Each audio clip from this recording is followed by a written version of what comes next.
Hello all you pretty women out there. So now that I have gone and offended a couple of thin women or thin girls or skinny girls telling them they're fat, shall we continue? This is going to be part 2 of my skinny or lean video, weight loss versus fat loss video. And where shall we start? Okay, what is the reason that I went and I told you guys all about body composition? Well, I didn't tell you everything, but I started you on the basics of body composition. Why did I tell you all of that stuff? It's because when you guys start this journey of yours of fat loss and exercise, I do not want you guys to be stuck on scale weight. I know everybody's got a scale, and I know whenever you start this journey, I can talk to women and I can tell them, you know, you're not allowed to weigh yourself more than once a month. And I know I'm going to be talking to the wind, and it's gonna be like farting against thunder. Thunder will win. So, what I want you guys to do when you start this journey, the first part of it's gonna be really hard.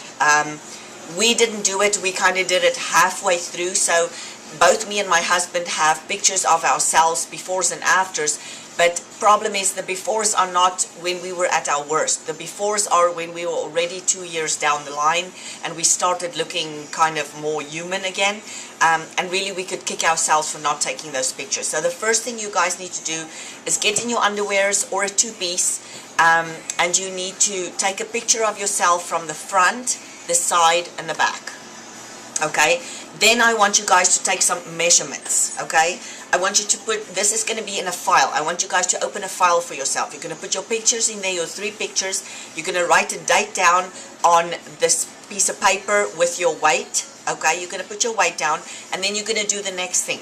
You're going to take your measurements, and I'm going to tell you which measurements to take. Now, when you guys are left-handed, whenever I say take a measurement, it's going to be all on your left side. If you are right-handed, I want you to take the measurements all on your right side, okay? So the first measurement you're going to take is your right bicep, okay? And when you take your right bicep, you are basically, okay, I'm going to do it like this. You are basically going to take it with your arm just hanging down like this, okay? And that's going to be your right bicep limp. The next thing you're going to do is you're going to take your right bicep again, but this time you will be flexing the bicep and you will take the measurement at the widest part of your flexed bicep, okay? The next measurement you're going to take is going to be your chest measurement. Guys and girls, the word chest here is key, okay? Women, it's not going to be a breast measurement. So your measurement's not going to be here. What you're going to do is you're going to take the tape, the measuring tape, put it across the widest part of your back.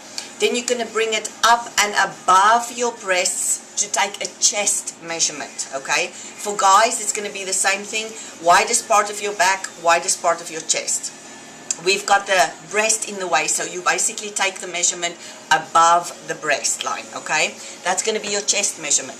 The next measurement you're going to take is going to be your waist measurement. Now, ladies, all women are shaped differently. Some people have long torsos, some people have shorter upper bodies and long legs. You know, there is a gazillion different body types. So, because of that, every woman's waistline is basically her waistline basically sits in a different spot. So you guys are going to need to get a full-length mirror when you do your measurements, because I want you to take your measuring tape and then put it around your waist at its thinnest part. And the easiest way to get that the measurement in your thinnest part is when you stand in front of a mirror. So you wrap the tape around your waistline, then you move back from the mirror and you move the tape up and down to make sure that it's actually in the leanest or the smallest part of your waistline. That's going to be your waist measurement. The next measurement is going to be your hip measurement, and you do the same thing in the mirror. You put the tape around your hips, and then you move it up and down until you reach the widest part of your hips. The next measurement is going to be your right thigh. It's going to be Also, at its widest point, the mirror helps again, girls and guys. Put the tape around and then move it up and down until you find the widest area of your thigh. The next thing you're going to do is do your calf measurement, right? Calf measurement, also at its widest part. Now, girls and guys, it's really hardly possible to do this by yourself. You need to get somebody else to do it for you, because in the process of you bending over and getting all contortionist and whatnot to take these measurements, the measurements are going to be so inaccurate it's not even funny. So get somebody that you trust, a girlfriend, a boyfriend, a husband, just a friend, and let them take those measurements for you. Then you're going to write those measurements down. Then you're going to start your journey of your dieting and exercising. Every week you are going to do the same thing again. You're going to take your measurements and like, do not expect to lose an inch every week, okay? Basically, that was the other thing that I wanted to say when I made this video previously. Girls, if you start eating clean, remember I told you guys, when you eat carbs, you have, did I tell you this? You basically have 4 water molecules that attaches itself to each carbohydrate molecule. So once you start getting into low carb dieting, you basically remove all the water from your system. So within the first week, all the water that's under your skin is going to be sucked out. Your weight loss is going to be, within the first 2 or 3 weeks, going to be the maximum of weight loss. So you can lose anything from 5, 10, even 15 pounds. My husband can lose 15 pounds from Friday to Saturday and then get it all back on Sunday again, and I'll tell you how he does that because it's all water. So that's going to happen. Now, whenever you guys start losing actual fat, if you lose more than 1 to 1.5 a maximum, and that's if you kill yourself, 2 pounds of fat a week, ain't gonna stay away, okay? The first moment you look at a slice of bread, or your dog eating his cookie, that weight's coming back on. You should not be losing more than 1.5 pounds of fat. If you occasionally get 2 pounds, yeah, you know, occasionally. But anything, if you lose 3 pounds of fat a week, guys, something is wrong, because that is impossible, okay? Don't think you're fabulous or wonderful, because that stuff is going to come right back on, okay? 1.5 to 2 pounds. Then, as you guys progress, like once a month, I want you guys to go on the scale and then check your scale. And I know I'm talking to the wind again, because you're going to do it every week, and that's fine. The reason I don't want you to do this every week is because your body is going to go through these phases, which they call whooshes or swooshes. Whichever one you choose, you can decide.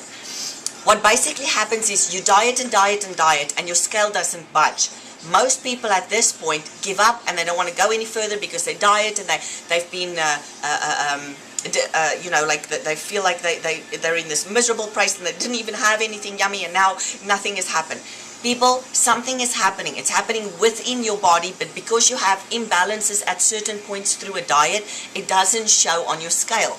So what happens is you might stand still 1 minute, 1.5 minutes. You might stand still scale weight wise for a week, 2 weeks, sometimes even 3 weeks, looking like you haven't moved anything, okay? That's why I don't want you on the scale every week, because what then happens is, all of a sudden one morning you get on the scale and you've lost 6 or 7 pounds. And people, you did not lose that 6 or 7 pounds in that week, okay? So you didn't go lose nothing, and then week 3 you lose 7 pounds. No. You lost your 1 or 2 pounds a week, okay? But your body, because of the imbalances and water and things going up and down, doesn't show it on the scale weight. Then after 3 weeks, all of a sudden, you get over that swoosh, and your body will go full, and then all the weight comes off in one go. So I've got 45 seconds. I assume I'm done. We're going to be doing this in bits and pieces, I guess, until everybody knows everything I know. And by no means am I a professional, and by no means have I had 20 or 30 or 40 years of experience. That part I've had in the salon with waxing and all of the other stuff.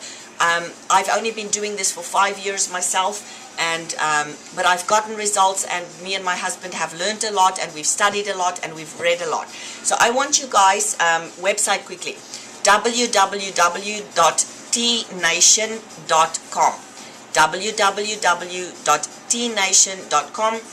I'll put it in the sidebar. that website is full of information you're gonna love. Bye guys.